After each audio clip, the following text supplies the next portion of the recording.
The Guild is Maximum Lawyers' community of legal entrepreneurs who are taking their businesses and lives to the next level.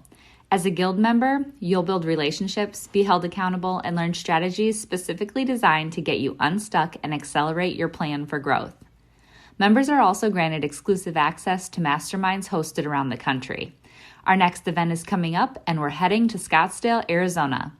There's something truly magical about the power of these in-person connections where real-time breakthroughs happen. Picture this.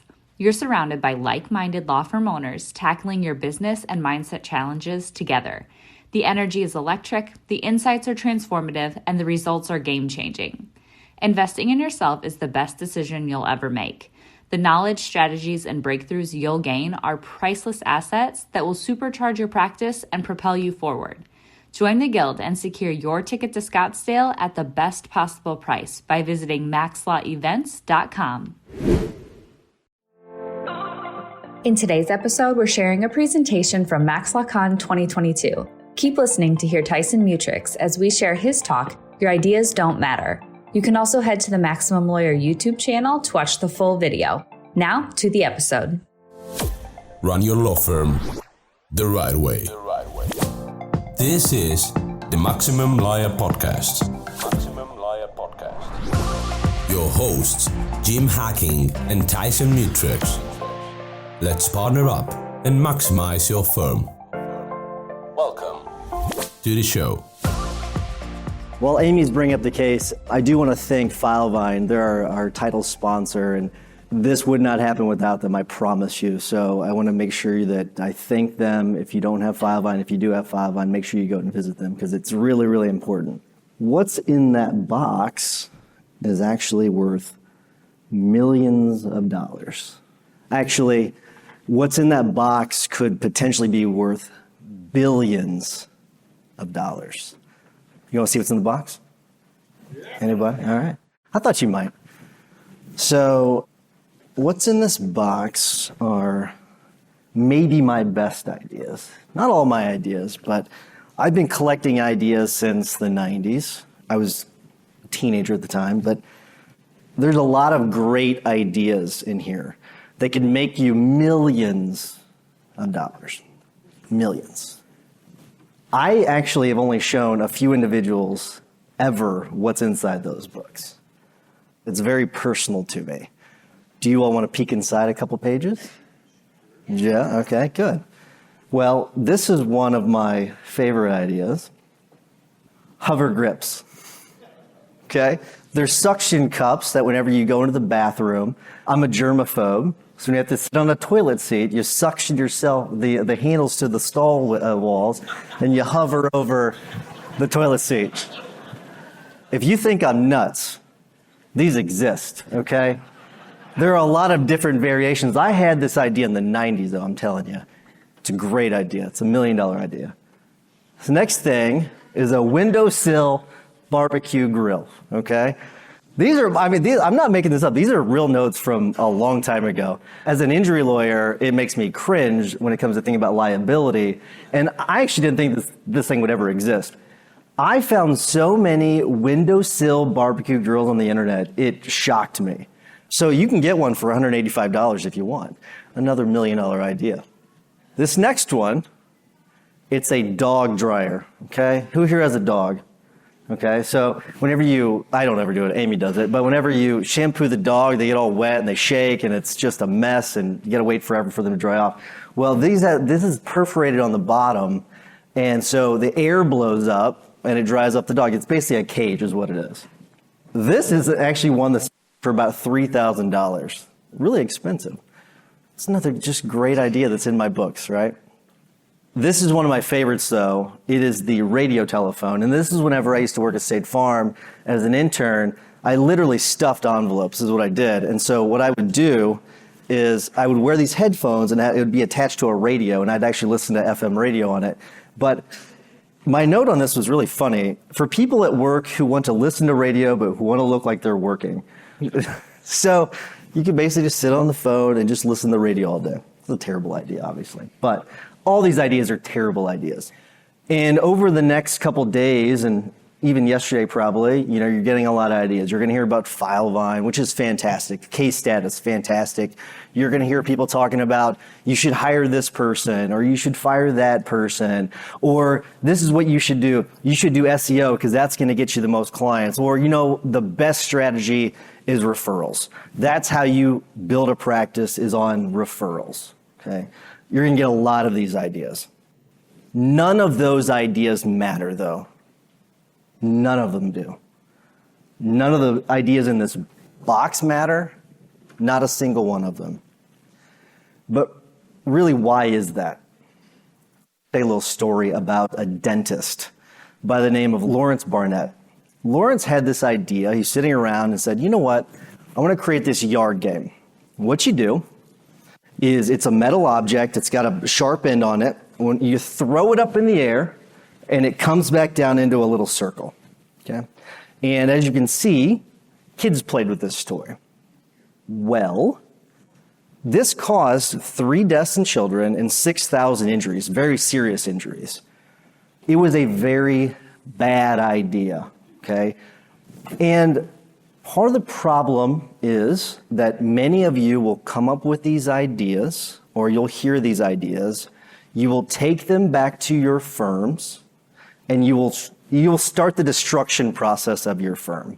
And what you'll do is, and I know this is going to resonate with some of you, every year you're going to change your systems, and you're going to change them again and again, and something else is going to change, okay? And it's very, very costly to your firms. These ideas are very, very bad, okay? You need to think about these ideas before you take them back. And part of the problem is that you are trying to come up with an idea for a problem that does not exist in your firm. Okay? You're trying to come up with a solution to a problem that does not exist. Okay? It's really, really important because you're going to get a lot of great ideas, and many of them will be great for you. Maybe they won't be great for you. And I wanted to get to this one a little bit later because the obvious answer as to why ideas don't matter is it's the execution that doesn't matter. And this is a quote from Steve Jobs. To me, ideas are worth nothing unless executed. They're just a multiplier. Execution is worth millions. So if what's in these books is worth millions, it's the execution that really is worth the billions. It's nothing else. It's not the ideas.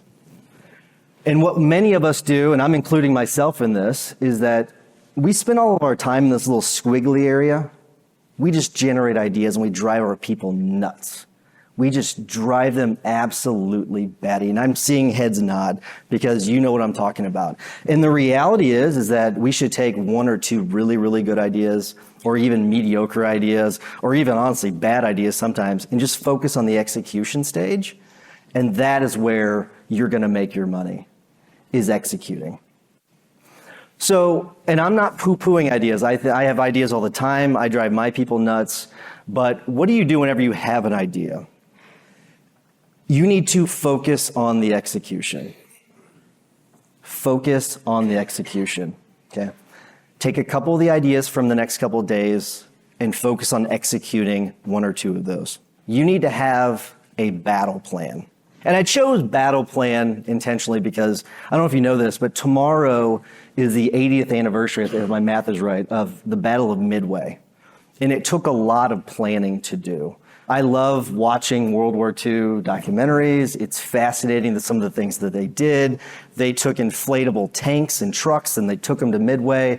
It was just an amazing plan. They had a plan. And it was actually a terrible idea what they were going to do, but they executed the plan brilliantly. They had a plan.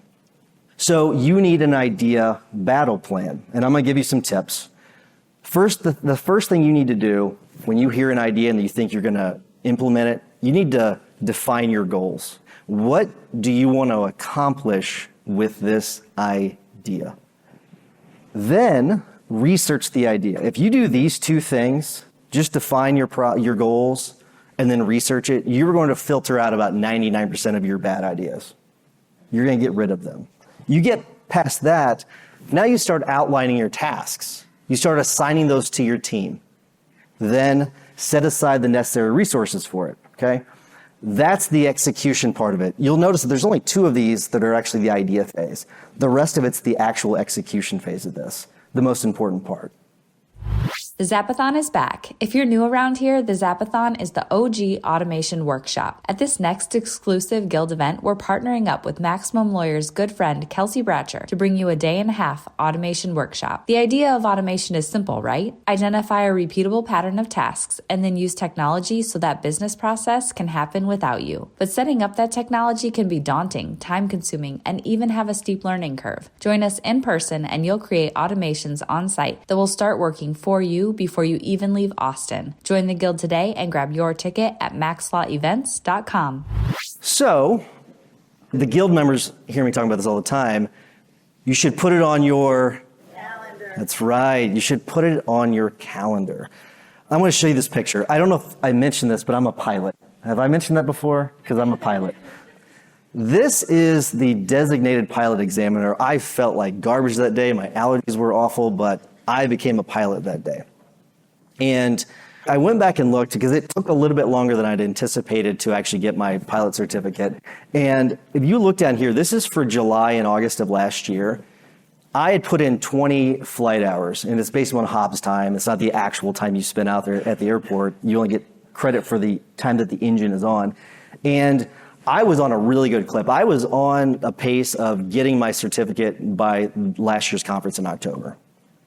And if you look at my calendar, I was getting up at 5:30 and 6 a.m. 3 days a week to knock it out. I had set aside the time to do it. It was something I really wanted to do. And then around September, the firm got really, really busy.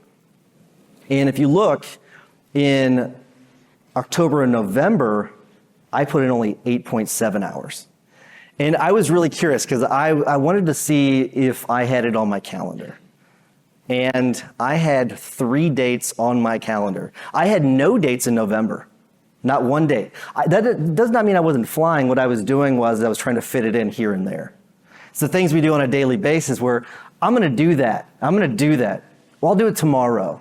No, okay, I didn't get it. I'll do it on Friday. I know, I promised myself on Friday, I'm going to set aside the time. I'm going to do it during my lunch break. And what happens? You go to lunch with some friends and you skip it again. Right? It's got to go on your calendar. The other part of this, when it comes to ideas, you need to follow the ideas that you have a passion for. This is another idea I had. It was a dog hair floor vacuum. Okay, and what it was is it would go on the floorboards or under a bed, and for those of you that have dogs, it would essentially just suck all the hair of the vacuum, so you wouldn't have to vacuum every day. Anybody have a golden retriever? They shed like crazy, and there's a lot of hair. So that's where that idea came from. But as you can see, this is actually the start of a mind map, okay? There's only one little thing on it. This is about 2006 or 7, whenever I decided I decided I was going to become a lawyer before that, but it's whenever I was starting to go to law school, 07. And this was the elements of a law firm. This is just one sheet. This is on a website, okay? I clearly had a passion for this. There's a little section of my blog, the website, that it was going to be local legal gossip was the idea. I had a lot of different ideas, and I'm only going to show you a few. I've got page after page after page of this. You'd think I was a maniac.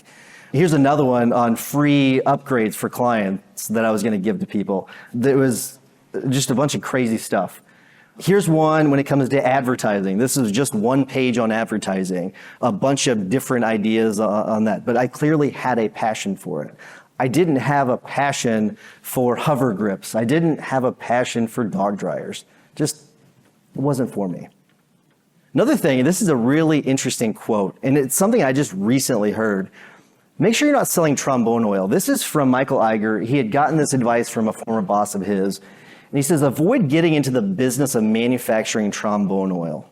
You may become the greatest trombone oil manufacturer in the world, but in the end, the world only consumes a few quarts of trombone oil a year. So when you come up with these ideas, make sure you're thinking them through. Make sure that you're solving a problem, because you might just be going down the trombone oil route, and there's really no benefit to it. Another thing is you can improve on existing ideas. So you may have had an idea that you started years ago in your firm. Maybe it's a software that you've been paying for 3 years that you've done nothing with. Anybody know who this guy is? I will be really, really impressed if you do. This is Tomislav Uzelak. Anybody know what he did, now that you've heard the name? He invented the MP3 player, okay? I bet you've heard of this guy, Steve Jobs. And what he took was he took an idea that someone else had, and he focused on the execution part of it. He did it really, really, really well, as you probably know. What company invented this? Outback Steakhouse. Outback Steakhouse. Anybody else? Wrong. It was actually Russell's Marina Grill. But the founder of Outback, he had worked there and said, I'm going to make this better, and I'm going to make a steakhouse around it.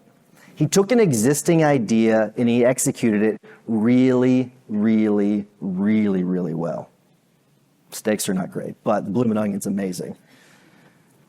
Here's the other thing too, and this is, I don't really want to talk about this a whole lot, but there's a whole scarcity mindset too with ideas. And I think part of our profession too is we like to hold on to ideas because we don't want other people to use them, which I think is kind of sad. But if you don't do something with your idea, people will actually eventually invent it. This is an idea that I had this was probably like 98. Like professional job finder, maybe, it's probably like 2000. It was a professional job finder. It was a listing of jobs. You could list, what your licenses are, your development. There was a ranking system, which I don't know if I've seen yet, but I'm sure you've heard of Indeed and LinkedIn and all that. I mean, that was the idea, right? In 2002, guess what happens? LinkedIn's created. So people will come up with the idea if you don't execute on it. You need to execute on the idea if you're really passionate about it. I started talking about this a second ago, but talking about sharing your ideas. Really, your great idea, it means absolutely nothing if no one knows about it or if you don't do anything with it. If you have a really good idea, I think that the world would be a far better place if you shared that with someone that's actually going to execute on it. Okay? Don't hold on to those. I've got so many ideas on here that really are good ideas that I've done nothing with that I really should tell people about. Because there really are some really good ideas in there that you could make millions of dollars on. But I haven't executed on it. Now I will tell you, this next part's going to be really, really hard for me to get through. I'm going to try to, but it relates really, really well with what Jim was talking about. It's really, really important to act now. This is, and I'm going to not look at the screen because it's probably going to make me cry. This is my first sergeant in the Army, Roland Thompson. In March, he was... I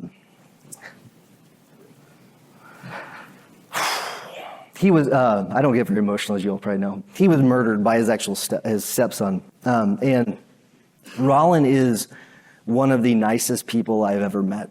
Just a genuine human being.